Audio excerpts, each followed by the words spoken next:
a decluttering project in your home and then gotten overwhelmed or maybe exhausted with the project? Or maybe there's an area in your home, such as a drawer or a shelf or a surface, that you know is in desperate need of decluttering and organizing, and yet the idea of tackling that project just feels too overwhelming.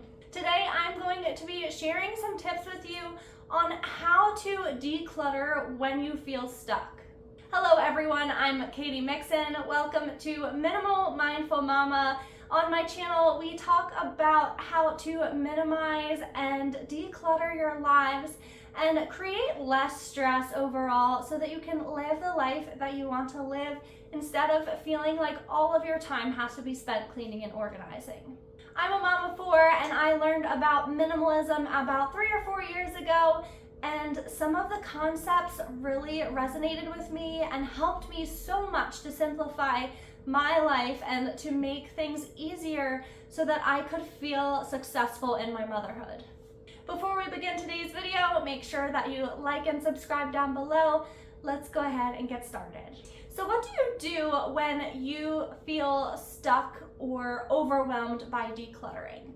Now, I have several methods that I've found can really help make a difference when you feel stuck. So first of all, you're going to want to try to look at it from a different angle or change your perspective.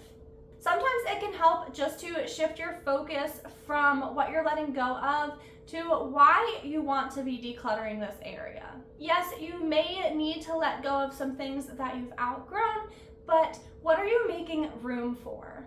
This especially can apply if you have children and are letting go of things that they've outgrown, but that still have that kind of sentimental feeling, and you feel sad that you're moving out of that stage of their childhoods. And I've found that it can definitely be helpful to embrace the new season and to focus more on what we're making room for and what we're moving on towards, and this new exciting season of their lives. And while it's still hard, that can definitely help me to feel less stuck by decluttering.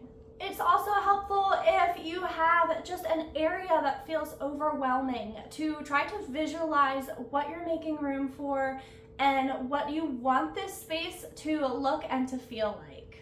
It may seem overwhelming of a project to tackle, but if you do it a little bit at a time and keep in mind your end goal of a simpler area, or maybe you're even making room to bring something new in that would really serve your family, and keeping that in mind can serve as an inspiration and motivation for you to keep going even when it feels hard. The second method that I have personally found helpful is to box things away. This works well if you are decluttering with children, or if you have things that you're just not sure if you're ready to let go of. By putting everything in a box that you're unsure of letting go, you can then put a date on the box, and on that date, anything that is still left in the box that you haven't needed to go in and grab out, or that you haven't even thought about or realized that you really did want to be a part of your life, can then just easily be let go of as you just take the entire box and donate it. If you have clothing items that aren't really your favorite, but you don't feel ready to let go just in case you might need them, this is a great way to handle this.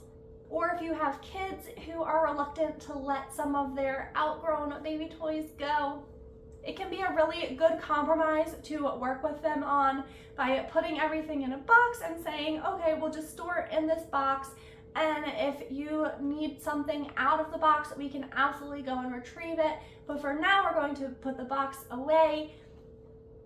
And then come that date, maybe you bring out the box, and without opening it, they might not even remember what's inside, and they might feel more free to let that go.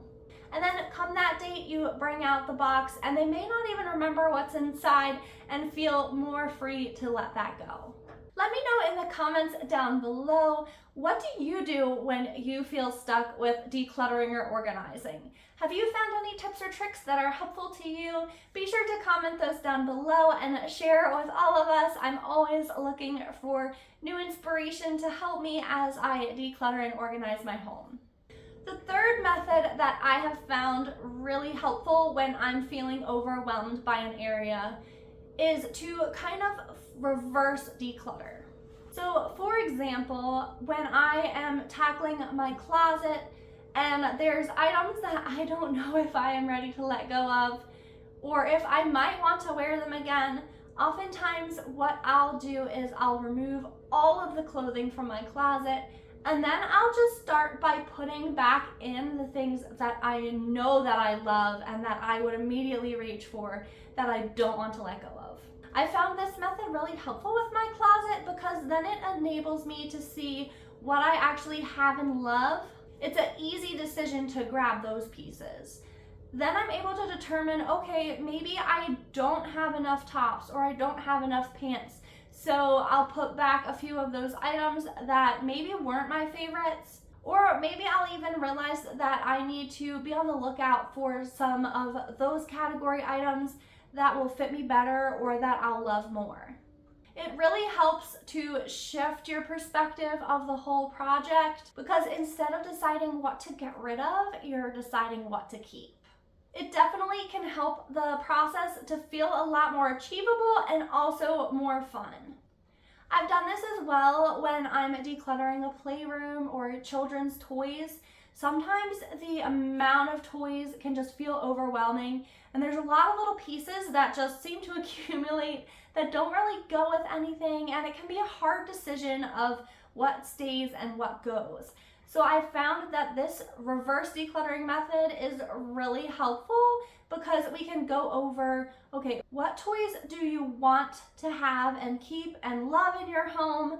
And then we just create a space for each of those. So perhaps your categories might be that you want to have dolls, you want to have blocks for building, you want to have Legos, you of course want to keep children's books, and maybe you want to keep trains.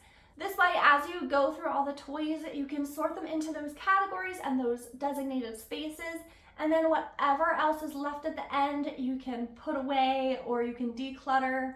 So it can really help to make the process easier. Again, it just really helps to shift your perspective as you're decluttering from what you are getting rid of to what do I want this space to look like, what purpose do I want it to have, and what is my end goal with this space? What do I want to achieve in this area? It's often much easier to identify what we would like an area to look like than it is to determine which items to let go of.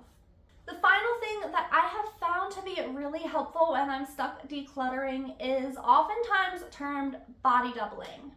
So this can look a variety of ways, but the general concept of body doubling is that by having another person work with you, whether it's on the same project or side by side, it can often encourage our minds to keep going and stay motivated.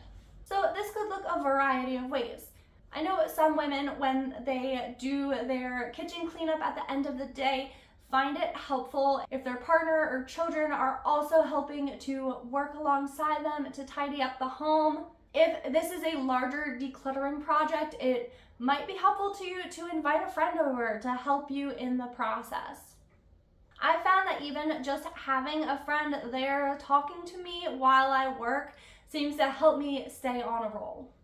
This also could be as simple as putting on a decluttering video or a podcast to help your mind be somewhat distracted but also stay motivated and inspired. This is partly why I started my YouTube channel. I found that watching other YouTubers declutter or organize on their YouTube channels was so encouraging and helpful to me. Just to have the video on in the background while I was working helped me to stay on task and to be excited about organizing and decluttering. So I wanted to be able to provide that same encouragement and a friend to declutter with to all of you, as well as sharing some of the tips and tricks that I've found to be helpful to me along the way. So if you're feeling stuck or overwhelmed with decluttering, it can absolutely be helpful to invite someone over to help you with the process, or to keep you company while you work, or to put on a YouTube playlist. I highly recommend my own, of course, and to declutter along with someone. It just helps your brain to stay in that category and to not be distracted. It helps the time go by faster and can keep you excited about your goal rather than focused on feeling sad about letting some of the clutter go. Let me know in the comments down below which of these methods you think will be most helpful to you personally, or you have found to be most helpful to you personally when you are decluttering. Also, let me know if there's other things that you've tried that have been really helpful to you. I am so excited to see all of your comments below. And before you leave, be sure to like and subscribe, and if you ring that little bell button, you'll get notified when I upload new videos. Be sure to check out the rest of my decluttering playlist as well. Thank you guys so much for watching today's video, and I'll see you very soon in the next one.